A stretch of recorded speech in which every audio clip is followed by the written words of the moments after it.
ఇవ్వాలో ఏం చేయాలో దేవుడు గొప్ప కార్యాలన్నీ కూడా మనకు జీవితాలలో ఎంత చక్కగా మనకు నెరవేరుస్తుండో చూద్దాం. దేవుడికి మహిమ కలుగుగాక. కీర్తనలు 31వ అధ్యాయము 19వ వచనం. నీ యందు భయభక్తులు గలవారి నిమిత్తము నీవు దాచి ఉంచిన మేలు ఎంతో గొప్పది. నరుల ఎదుట నిన్ను ఆశ్రయించు వారి నిమిత్తము నీవు సిద్ధపరిచిన మేలు ఎంతో గొప్పది. దేవుడికి మహిమ కలుగుగాక. దేవుడు చేస్తున్న మేలు, ఆశీర్వాదాలు, దేవుడు చేస్తున్న గొప్ప కృప మనకి ఎంతో గొప్పది, అసలు ఊహించలేదంట. మనం వాటిని మనము ఊహిస్తామన్నా కూడా వాటికి మనకు అంతు చిక్కని అంటారు. గొప్పయి కంటికి కనబడని, చెవికి వినబడరు. దేవుని గోచరము కానీ ఆశ్చర్య కార్యాలు, అద్భుతాలు దేవుడు మన జీవితాలలో చేయడానికి ఇష్టపడుతూ కీర్తనలు 34వ అధ్యాయము 8వ వచనం చూద్దాం. హల్లెలూయా. యెహోవా ఉత్తముడని రుచి చూచి తెలుసుకొనుడి, ఆయనను ఆశ్రయించు నరుడు ధన్యుడు. యెహోవా భక్తులారా ఆయన యందు భయభక్తులు ఉంచుడి, ఆయన యందు భయభక్తులు ఉంచు వానికి ఏ మేలు కొదవై ఉండదట. దేవుడికి స్తోత్రం. దేవుని భయము మన యొక్క జీవితాలలో ఎంతో ఆశీర్వాదకరమైంది. దేవుని భయము మన జీవితాలలో ఒక సువాసనగా వెదజల్లుతుంది.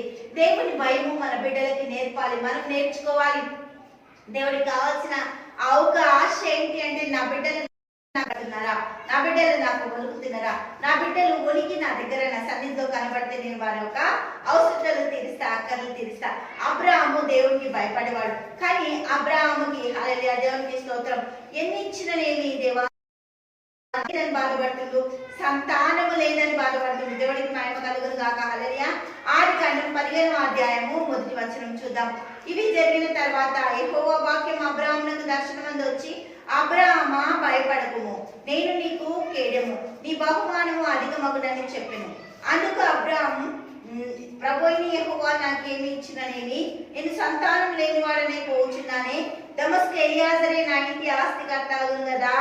అవును కదా, నాకు ఇట్లున్నాయి, నాకు అట్లున్నాయి, నాకు ఇబ్బందులు ఉన్నాయి, నాకు భయాలు ఉన్నాయి, నాకు వేదనలు ఉన్నాయి, కానీ దేవుడికి మహిమ కలిగిందాక. అబ్రహాము దేవుడికి భయపడేవాడట. అందుకోసమే ఏది ఉన్నా ఏమున్నా ఎట్టి పరిస్థితుల్లో కూడా దేవుడు అబ్రాహాంకి ఇస్సాకుని అనుగ్రహించినట్ట. అబ్రాహాము జీవితం అంతా నవ్వే. దేవుడికి మహిమ కలుగుతుందాక. అబ్రాహాం జీవితం నవ్వుగా మారడానికి ఇస్సాకుని దేవుడు అనుగ్రహించినట్ట. ఎందుకు? అబ్రహాము దేవుడికి భయపడ్డాడు కాబట్టి. దేవుడికి మహిమ కలుగుతుందాక. హల్లెలూయా. తండ్రి యేసయ్యకే స్తోత్రం, గొప్పది అద్భుతంగా ఆశ్చర్యకరమైన స్తుతులు స్తోత్రాలు చెల్లిస్తాను. ప్రతి కుటుంబాన్ని దీవించండి, ఆశీర్వదించండి, మీ దయ దయచేయండి, అన్ని రంగాలు ఆశీర్వదించండి. అబ్రాహాం సంతానంగా నిలబెట్టండి. నీ బిడ్డలకు మంచి పేరు, ఖ్యాతి, ఘనత, సంతోషం, ఆనందం, సమాధానంతో బిడ్డల యొక్క జీవితాలలో విస్తరింపజేసి నవ్వు వారి యొక్క జీవితాలలో విస్తరింపజేయబడును గాక. ప్రతి ఒక్క కుటుంబము నవ్వుతో సంతోషంతో గడుపును గాక. నీ భయంతో ఆ కుటుంబాలు నింపబడును గాక. తండ్రి యేసు నామములో ప్రార్థిస్తున్నాము తండ్రి. ఆమేన్, ఆమేన్, ఆమేన్.